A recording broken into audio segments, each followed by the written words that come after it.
राधे दोस्तों, आपका स्वागत है आपके अपने YouTube चैनल अमृत कथा कहानियों में। आज मैं आपको कार्तिक मास की कथा सुना रही हूँ। कार्तिक माह में ही भगवान विष्णु अपनी योग निद्रा से जाग जाते हैं और तब सभी तरह के मांगलिक कार्य प्रारंभ हो जाते हैं। इसी कार्तिक मास में दीपावली का महापर्व आता है। पुराणों में कार्तिक मास की महिमा का वर्णन मिलता है। इस माह में दीपदान, स्नान, विष्णु पूजा और तुलसी पूजा के साथ ही पुरानी कथा सुनने का बहुत ही खास महत्व होता है। कार्तिक मास की कथा। एक नगर में एक ब्राह्मण दंपति रहते थे। वे दोनों प्रतिदिन 7 कोस दूर गंगा और यमुना नदी में स्नान करने जाते थे। इतने दूर आने जाने से ब्राह्मण की पत्नी थक जाती थी। एक दिन उसने अपने पति से कहा कि हमारा एक पुत्र होता तो कितना अच्छा रहता। पुत्र की बहू आती तो हमें घर वापस जाने में खाना बना हुआ मिलता और बहू घर का काम भी कर देती। अपनी पत्नी की बात सुनकर ब्राह्मण ने कहा कि तूने बात तो सही कही है, चल मैं तेरे लिए बहू ला ही देता हूँ। ब्राह्मण ने कहा, एक पोटली में आटा डालकर कुछ मोहरे रख दे। ब्राह्मण के कहे अनुसार उसने पोटली बांधकर दे दी। पोटली लेकर ब्राह्मण चला गया। ब्राह्मण के सफर के दौरान यमुना के किनारे बहुत ही सुंदर लड़कियां दिखाई दी। वे रेत में घर बनाकर खेल रही थी। उनमें से एक लड़की ने कहा कि मैं अपना घर नहीं बिगाड़ूंगी, मुझे तो रहने के लिए ये घर चाहिए। लड़की की बात सुनकर ब्राह्मण मन ही मन सोचने लगा कि बहू बनाने के लिए यही लड़की उचित है। जब वह लड़की जाने लगी तो ब्राह्मण भी उसके पीछे पीछे इसके घर तक चला गया। वहां जाकर ब्राह्मण ने उस लड़की से कहा, बेटी, कार्तिक मास चल रहा है, इसलिए मैं किसी के घर खाना नहीं खाता। मैं अपने साथ आटा लेकर आया हूँ। तुम अपनी माता से पूछो कि क्या वह मेरे लिए आटा छानकर 4 रोटी बना देगी। यदि वह मेरा आटा छानकर रोटी बनाएगी तो ही मैं रोटी खा लूंगा। लड़की ने जाकर अपनी माँ को ये सारी बात बताई। माँ ने कहा, उचित है, जाकर ब्राह्मण देव से कह दो कि वह अपना आटा दे दे, मैं रोटी बना दूंगी। जब वह आटा छानने लगी तो आटे में से मोहरे निकली। वह सोचने लगी कि जिसके आटे में इतनी मोहरे हैं उसके घर में कितनी मोहरे होंगी। जब ब्राह्मण खाना खाने बैठा तो लड़की की माँ ने उस ब्राह्मण से पूछा, क्या आपका कोई लड़का है और क्या आप उस लड़के की सगाई करने जा रहे हो। यह सुनकर ब्राह्मण ने कहा कि मेरा लड़का तो काशी में पढ़ने गया हुआ है, लेकिन यदि तुम कहो तो खांड कटोरे से विवाह करके तेरी बेटी को अपने साथ ले जाऊं। लड़की की माँ ने कहा, ठीक है ब्राह्मण देव। इस पर लड़की की माँ ने लड़की की खांड कटोरे से शादी करके ब्राह्मण के साथ भेज दिया। ब्राह्मण ने घर जाकर कहा, रामू की माँ, दरवाजा खोलकर देख, मैं तेरे लिए बहू लेकर आया हूँ। ब्राह्मण की पत्नी भीतर से ही बोली, हमारे तो कोई बेटा बेटी नहीं है तो बहू कहाँ से आई। दुनिया ताने मारती थी, अब आप भी मारने लगे। ब्राह्मण ने कहा, तू दरवाजा खोलकर तो देख। जब ब्राह्मणी ने दरवाजा खोला तो सामने बहू को खड़ी देखा। उसने बहू का स्वागत किया और आदर सत्कार से अंदर ले गई। अब जब ब्राह्मण अपनी पत्नी के साथ नदी स्नान करने जाता तो पीछे से बहू घर का सारा काम करके और खाना बना कर रखती थी।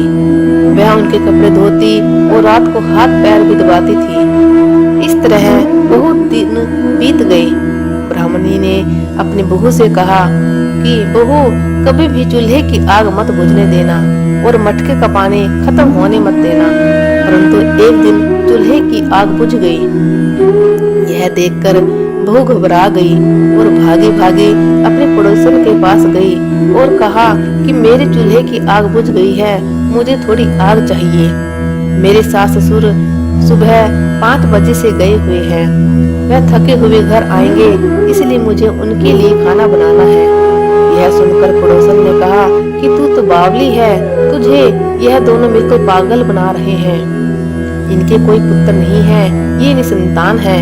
बहू ने कहा, नहीं ऐसा मत बोलो, इनका बेटा तो बनारस काशी में पढ़ने गया हुआ है। इस पर पड़ोसन ने कहा कि यह तुझे झूठ बोल कर लाए हैं, मेरी बात सच मान, इनके कोई बेटा नहीं।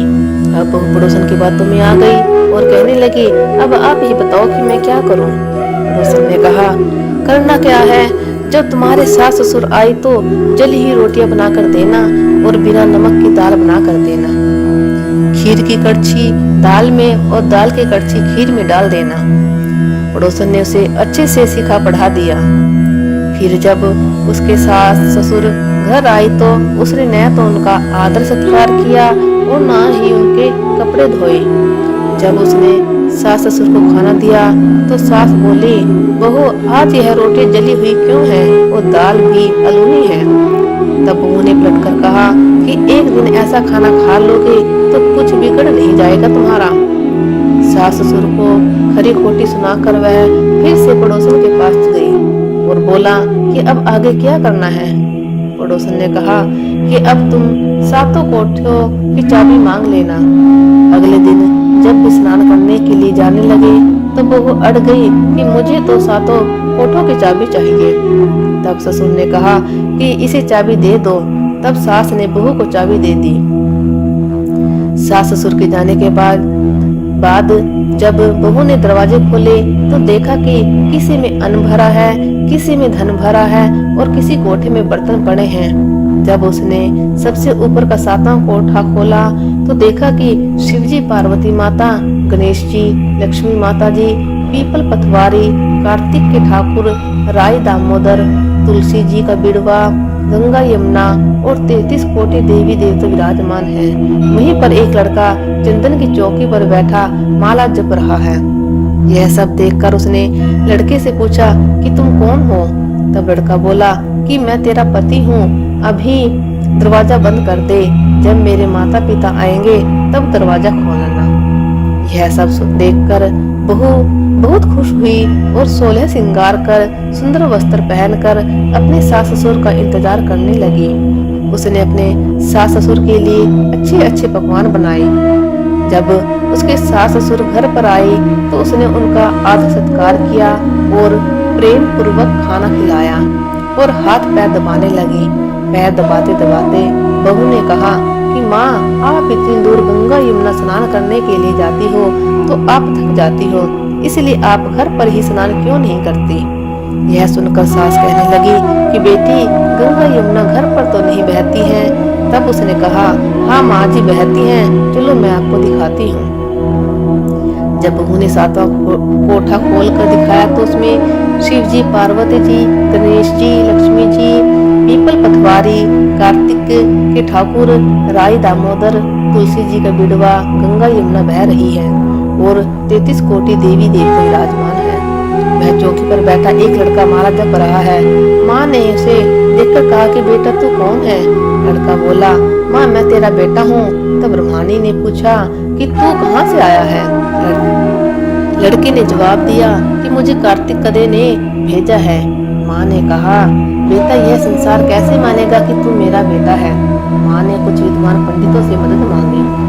पंडितों ने कहा, इस पार बहू बेटा खड़े हो जाएं और उस पार माँ खड़ी हो जाए। माँ ने चमड़े की अंगिया पहनी हो और छाती में से दूध की धार निकलकर बेटे की दाढ़ी मूंछ भीगे और पवन पानी से गठजोड़ा बंधे, तब मानेंगे कि यह इस माँ का ही बेटा है। उसने ऐसा ही किया।